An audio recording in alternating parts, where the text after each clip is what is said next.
తెలుగు రాష్ట్రాల్లో సినీ నటుడు పోసాని కృష్ణ మురళి అరెస్టు పర్వం తర్వాత దాదాపుగా 17 కేసులను నమోదు చేసి ఈరోజు ఆదోని పోలీసులు కూడా పీటీ వ్యారెంట్లో భాగంగా తీసుకొని రావడం జరిగింది. మనతో మాట్లాడడానికి వైసీపీ లీగల్ సెల్ అధ్యక్షుడు మనతో ఉన్నారు. సార్ చెప్పండి, అసలు ఈరోజు ఈ కేసు ఏం జరిగింది? ఈరోజు పోసాని కృష్ణమురళి గారిని ఆదోని 3 టౌన్ పోలీసు వారు క్రైమ్ నెంబర్ 119/24లో ఇక్కడ పీటీ వారెంట్ పైన మేజిస్ట్రేట్ గారి ముందర హాజరుపరచడం జరిగింది. అయితే ఆ కేసు యొక్క పూర్వపురాలు చూస్తే చాలా సిల్లీ కేసుగా ఉంది. ఎప్పుడో అతను 2024లో పవన్ కళ్యాణ్ గారిని, అదేవిధంగా చంద్రబాబు నాయుడు గారిని, లోకేష్ గారిని సాక్షి టీవీలో అసభ్య పదజాలంతో తిట్టినాడనేది మెయిన్ కంటెంట్. నిజంగా ఈరోజు చెప్పాలంటే ఆ సెక్షన్లలో అన్ని బెయిలబుల్ సెక్షన్లు ఉన్నాయి. ఖచ్చితంగా అతనికి బెయిల్ వచ్చే అవకాశం ఉంది. యాక్చువల్గా అయితే ఆల్రెడీ ఆయన కేసు రిజిస్టర్ అయ్యి రిమాండ్లో ఉన్నాడు కాబట్టి పీటీ వారెంట్ పైన తేవడం జరిగింది. అది లేకుంటే యాక్చువల్గా 41 నోటీస్ ఇచ్చే కేసులు అవి. అంటే మనం చూస్తూ ఉన్నాం, హైకోర్టును కూడా ఆశ్రయించారు. హైకోర్టులో క్వాష్ పిటిషన్ వేశారు. హైకోర్టు ఎలా తీర్పు ఇవ్వబోతుంది? హైకోర్టు తీర్పు గురించి మనం చెప్పడం ముందే భావ్యం కాదు.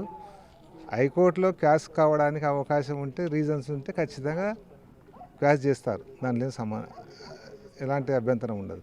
కానీ మనం ముందరి తీర్పు ఇవ్వడానికి కోర్టులో పెండింగ్ ఉండగా మనం చెప్పడానికి వీలు ఉండదు. అంటే అతను చేసినటువంటి వ్యాఖ్యలు ఎలా ఉన్నాయి అంటే మీరు వాటిని సమర్థిస్తారా? అంటే అతను గతంలో చేసిన వ్యాఖ్యలు అవి ఇన్ జనరల్గా ఒక రాజకీయ నాయకుడిగా ఎవరైనా మాట్లాడేటివి. ఈరోజు పవన్ కళ్యాణ్ గారు మన జగన్మోహన్ రెడ్డి గారిని ఎన్నోసార్లు తిట్టాడు.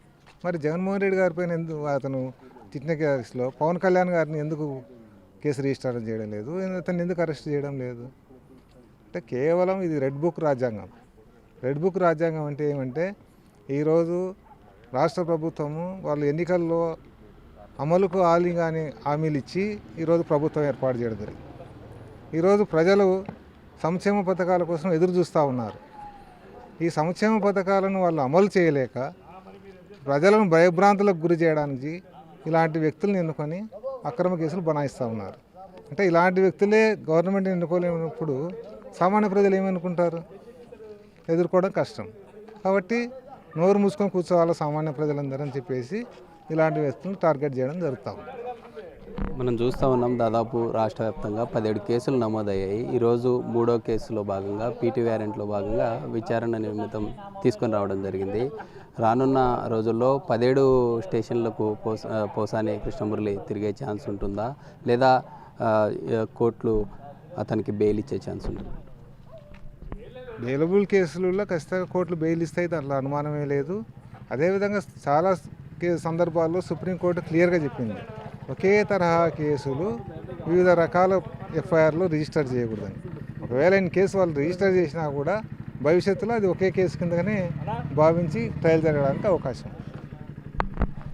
ఇది మొత్తంగా ఈరోజు కర్నూలు నగరంలో జరిగిన ఈ జడ్జి ముందు ప్రవేశపెట్టడం జరిగింది. ప్రవేశపెట్టిన తర్వాత గతంలో అతను చేసిన వ్యాఖ్యలు ఏవైతే ఉన్నాయో అంతా కూడా బెయిలబుల్ సెక్షన్స్ ఉన్నాయి. రానున్న రోజుల్లో ఖచ్చితంగా పోసాని కృష్ణమురళికి కోర్టులు అతనికి ఖచ్చితంగా ఏదైతే